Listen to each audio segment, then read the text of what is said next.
Greetings everyone and welcome back to the channel. As you can probably already tell from the title of this video, what we'll be talking about today is how I started learning Italian, and more particularly how I learned my first 1,000 words in the language. I've been studying Italian for around 6 months at this point, and I've been living in Italy for around 2 months, so I decided that I can share some of my experience learning the language, how I started. I'll be talking about the instruments that I used, how I approached the whole thing, and why I did it the way that I actually did it.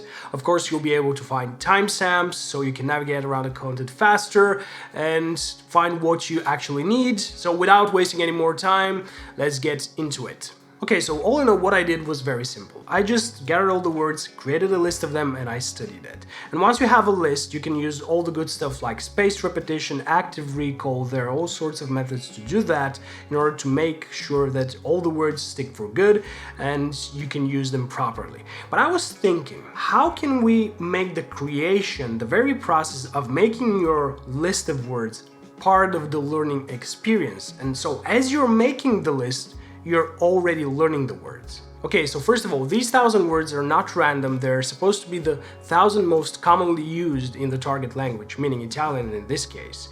And what we want to do is feed our passive vocabulary as fast as possible to recognize them. Well, what is that supposed to mean? What is passive vocabulary? Passive vocabulary means that you recognize the words and you understand them, you know them the moment that you see them, but you don't necessarily still know how to use them actively, or you're not able to use them actively, meaning writing with them, thinking with them, and speaking with them. But you can recognize them. And this is important because the faster you get these 1,000 words into your vocabulary, and then you start engaging with content and seeing these words in context, your brain goes, oh, I actually know this. I know what it is and I can recognize it. And that moment of recognition enhances and facilitates your memory.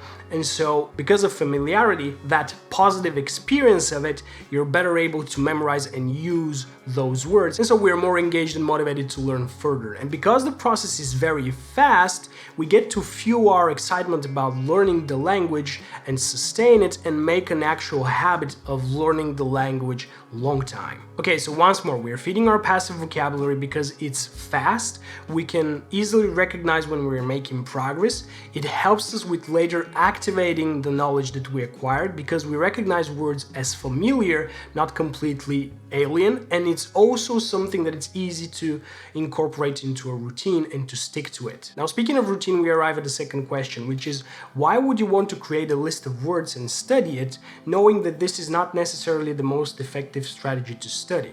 And there are a number of different reasons to do that, especially if you're learning a new language. First of all, creating a list of words is an active process that requires you to engage with the content. And I think that each and every micro interaction, it creates that sensation that I'm doing something and I'm making progress. I'm shaping it, I'm crafting it, so I feel more involved. That's why I prefer writing when I'm learning in general. And so this is one of the ways that I can do it, and I can do so repetitively.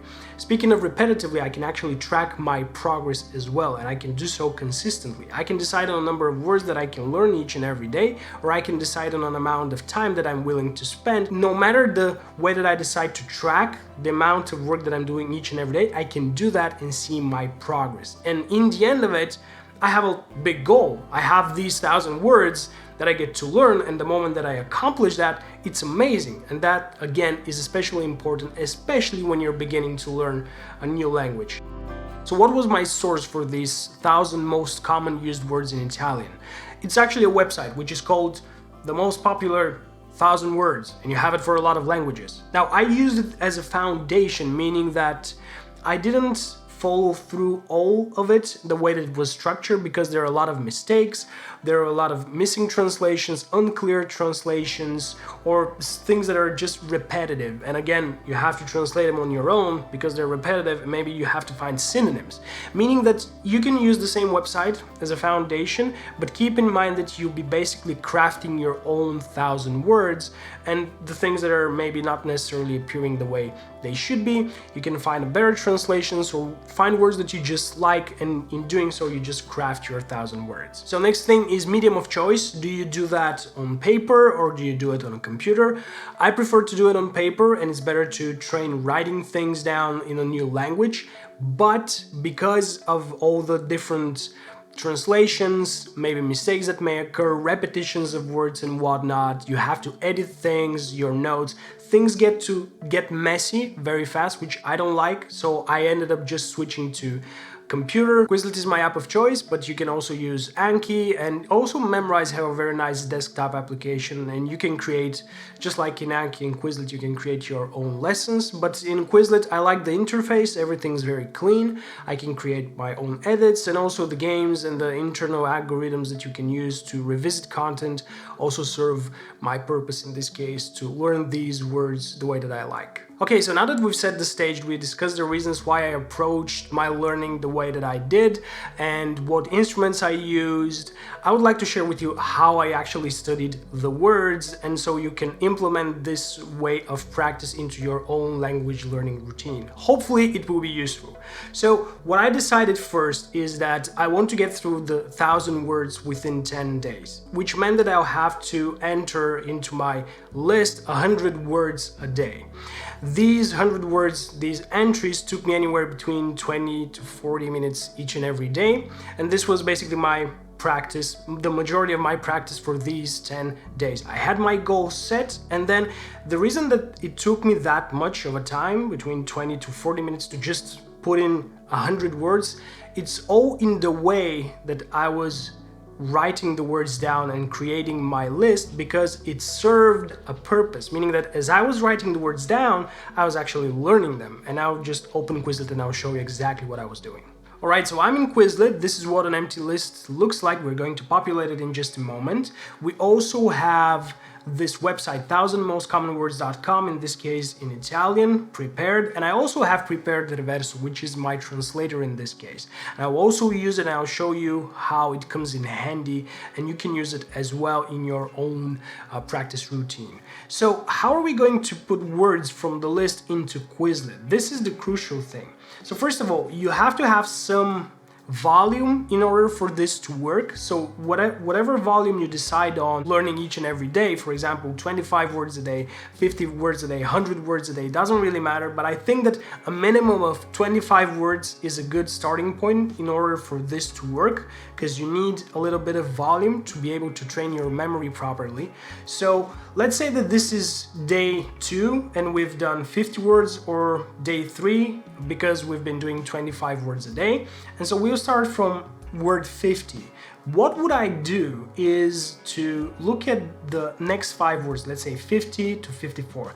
Dire, fa, set, tre, desidare. And I'll look in the translations of these words, but I won't try to really hard memorize them. What I'll focus on are the words in the target language. In this case, dire, fa, set, tre, desidare. I look into their translation, see if it makes sense, if something alerts me that something may be wrong. And in this case, I see, for example, 52, it's set and set. Now, what are the chances of a word being exactly the same in English as in Italian? I'm not exactly sure. So I would go to Reverso and check that word. I'll just type set, see what comes out. I automatically get the results. I can see that I have 3 different translations. And so this is why it may take some time to figure out and put in the exact words that you want, or to make sure that they are proper translations, because in this case we have set, but we also have impostare, fissare, and depending on the translation I can pick the word that I want, and in doing so I'm crafting my own 1,000 words list. And so in doing so you also craft your own 1,000 word list, no matter the language. So let's say that I'll take impostare in this case, just for the fun of it. And I'll look into the 5 words in my target language: dire, fa, impostare, tre, desiderare. Okay, once I have the 5 words, even if they're not right, I'll check in again if I got them right. I think I got them right. I know that I changed one of them. Okay, so I have that, I have 5 words, and I would repeat that process until I have 20 or 25 words. Let's say that our minimum was 25. So we're doing 25 words like that in groups of 5, only on the target language. Then what I would do is go back from the first word of these 25 at this point and fill in all the translations that I remember I have from memory without checking in the actual list. This will be the second time that I will be going over these words and I will be trying to remember something about them. And then the third time what I would do is then check in with the list and fill in all the missing gaps. So by the time that I've actually put in the words, I've already did 3 repetitions of all of them. And that's prior to any actual studying of the words, meaning that from this point on, once I have them, depending on where you've put them, Anki, Quizlet, Memrise, or just sheets of paper, doesn't really matter, you can start using your active recall method to actually study them. You'll start encountering them in the other texts, mediums that you're using, media that you're using to learn, your books, your stories that you're listening, texts that you're exploring, doesn't really matter, but you already have these words in your mind, and as you keep on learning, you will see that you remember a lot more of them and you recognize them. And even if you don't necessarily and immediately remember the translation of a word, you know you've seen it, and when you look it up, it will be that much easier to remember it and then use it, and from this point on, it's there. Okay, so you take that whole process of putting in words on a day-to-day basis into your head, together with revisiting words that you've put in from previous days, and you get that whole thing coupled with something else as a complementary activity.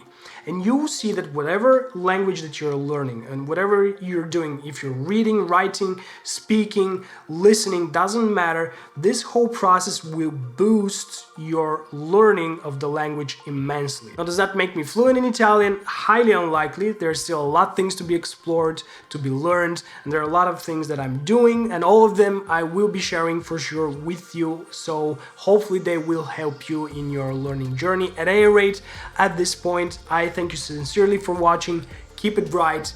I'll see you all next time.